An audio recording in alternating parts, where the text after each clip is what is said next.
강원국의 어른답게 말합니다. 저자는 강원국, 펴낸 곳은 옹진 지식하우스입니다. 저자는 김우중 스피치라이트로 시작해 김대중 대통령의 연설비서관 4년, 노무현 대통령의 연설비서관 4년, 8년간 대통령의 말과 글을 쓰고 다듬었다. 인생 후반전, 대통령의 글쓰기가 30만 부 이상 판매되면서 베스트셀러 작가가 되었다. 들어가는 글에서 말의 한계가 그 사람의 한계다. 누구나 말을 한다. 그러나 제 나이에 맞는 말을 배우고 연습하는 사람은 드물다. 학교에서도, 가정에서도, 직장에서도 말을 가르치지 않는다. 그런데 의문이다. 어른이 된다고 어른답게 말하는 법을 알게 될까? 혹시 몸은 40살, 50살이 되었는데 말은 20, 30대에 머물러 있지는 않은가? 말도 잘해야 한다. 어른은 어른답게 말해야 한다. 말하기에 자신이 없다면, 존중받기를 바란다면 어떻게 말해야 할까? 첫째, 오락가락 하지 않아야 한다. 머릿속 생각과 내뱉는 말이 따로따로이면 안 된다. 어제 한 말과 오늘 한 말이 일관되어야 한다. 그러기 위해서는 진심을 말해야 한다. 둘째, 배울 점이 있어야 한다. 어른의 말은 적게 말하면서 많은 것을 들려준다. 전방지축, 끼어들고 참견하고 가르치려 들지 않는다. 본보기가 되어 남들에게 선한 영향력을 끼친다. 위로와 용기와 깨우침을 준다. 얻을 게 하나도 없는 말은 꼰대의 잔소리가 된다는 사실을 알아야 한다. 셋째, 징징대고 어리광 부리지 않는다. 감정을 절제해 어젓하게 말한다. 넷째, 나답게 말한다. 말이란 곧 나이기에 그렇다.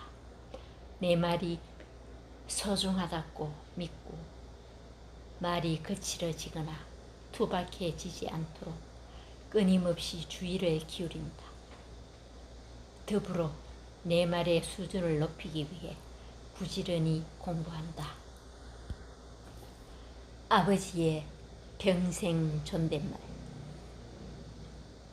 두 사람은 우리 나이로 91, 1931년생 동갑이다. 20대 초반에 만나 평생을 함께해온 그야말로 둘도 없는 중마고우다. 사는 지역이 다른 두 사람은 하루도 그러지 않고 통화한다. 말하는 내용을 들어보면 그렇게 지날 수 없는데 시종일관 존대를 한다. 두 사람은 처음 만난 날 서로에게 말을 놓지 않기로 약속했다고 한다. 그리고 그 언약을 70년 가까이 지켜오고 있다. 진아는 말로라도 반말을 하지 않는다. 형식이 내용을 담는다고 했던가. 두 사람은 평생 싸운 적이 없다. 깍듯이 존대하면서 싸울 순 없는 노릇이다. 싸울 일이 있으면 말을 하지 않을 뿐 언성을 높이는 일은 없다. 두 사람 중 한 분은 우리 아버지다. 다른 한 분 역시 내게는 아버지나 친배 없다. 어릴 적부터 두 분이 늘 같이 계신 걸 보며 자랐다. 존댓말이 인성과 사회성, 언어 능력을 키워준다는 연구 결과를 본 적이 있는데 두 분을 보면 일리 있는 말 같다. 존댓말은 아무래도 반말에 비해 복잡하다. 따라서 쓰다 보면 언어 능력이 발달한다. 상대를 존중하고 높여주는 말이기에 공감 능력도 높인다. 존대는 또한 관계의 중요성에 염두를 둔다는 점에서 사회성도 키워준다. 싸움이나 갑질을 존댓말로 할 수는 없지 않는가. 이 책에서 개인적으로 가장 가슴에 와닿은 부분이었습니다. 해결사를 자처하지 마라. 결혼한 지 얼마 되지 않아 아내와 크게 싸운 적이 있다. 아내가 직장 상사와 대판 싸우고 집에 와서 속상해했다. 자초지종을 들어보니 아내에게도 문제가 있었다. 나는 판관이 되어 시시비비를 가리려고 했다. 아내의 반응은 의외였다. 상사를 향했던 총구가 나를 겨냥했다. 당신이 그러고도 남편이야? 당신에게 얘기한 내가 미쳤지. 나는 억울했다. 도와주려는 사람에게 왜 화를 내는지 도통 이해할 수 없었다. 한참 지나 우연한 기회에 신경정 씨가 의사인 친구와 술을 마시며 이 이야기를 했다. 친구가 되물었다. 아내가 왜 직장에서 싸운 얘기를 했을까? 자기 힘으로 해결하지 못하는 문제였을까? 아니다. 위로받고 싶어서였다. 하지만 나는 위로에 전혀 도움이 안 되는 말만 골라 했다. 아내는 문제를 해결해 달라고 내게 얘기를 꺼낸 게 아니었는데 나는 해결사를 자처하고 나섰다. 나쁜 마음은 아니었다. 아내에게 도움이 되고 싶었다. 아내에게도 잘못이 있다는 것을 일러줌으로써 화가 좀 가라앉기를 바랐다. 하지만 그럴수록 아내는 더 불같이 화를 냈다. 당신이 뭘 안다고 그래? 한 발 더 나아가 내 경험까지 얘기했다. 그보다 더 힘든 경우가 있었지만 나중에 다 풀리더라. 내 경우에 비하면 그런 일은 별게 아니다. 하지만 헛다리였다. 아내가 내게 기대했던 건 딱 한마디였다. 당신이 맞아. 나는 당신 편이야. 그리고 그 상사 욕을 함께 해주면 됐을 일이다. 남의 고통과 어려움을 대신할 수 없듯이 위로도 남이 대신해 줄 수 없다. 자기를 위로할 수 있는 사람은 자신밖에 없다. 결국 우리 모두는 자기 안에서 스스로 해법을 찾아야 한다. 타인은 다만 그것을 도울 뿐이다.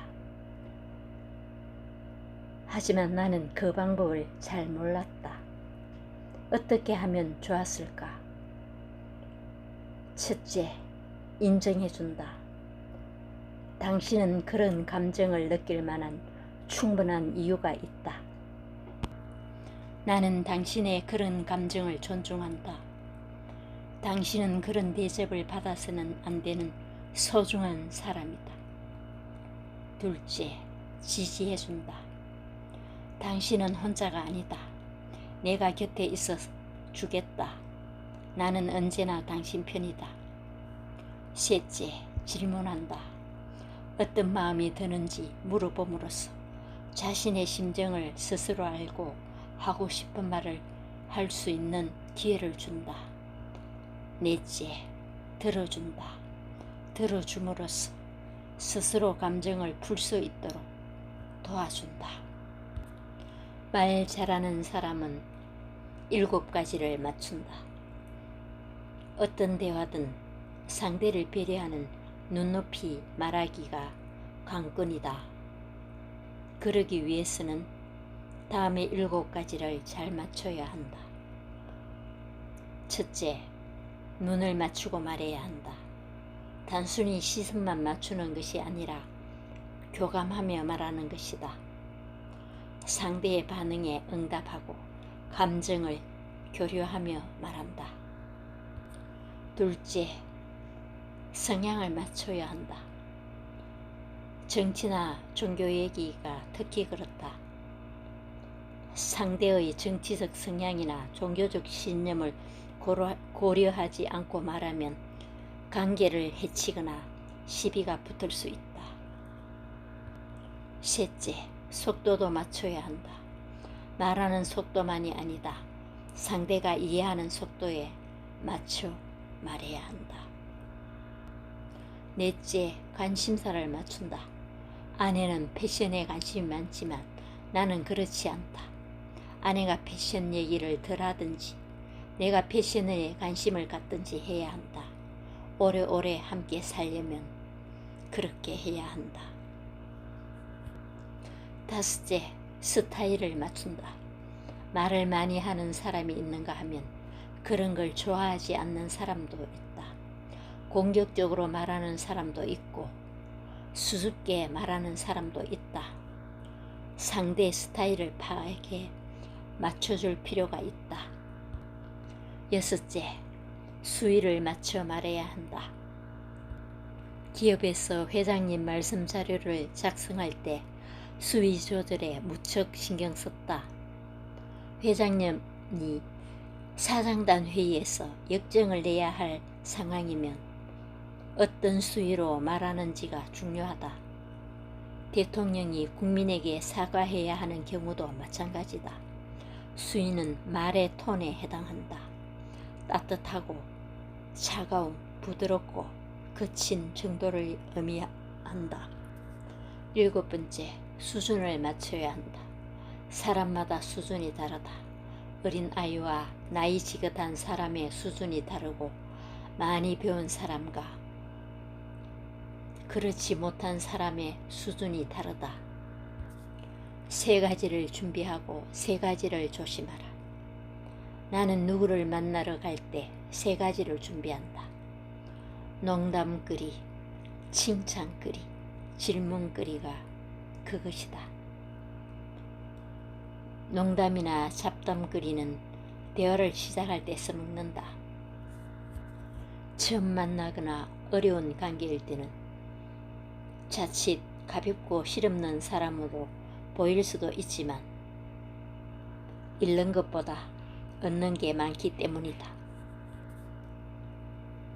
칭찬거리는 미리 준비하기도 하고 대화를 나누며 찾아보기도 한다. 가장 쉽고 편안한 소재는 옷차림이나 외모에 관한 것이다. 건강해 보인다 등가 젊어졌다 등등 무언가를 축하하는 것도 좋은 칭찬거리다.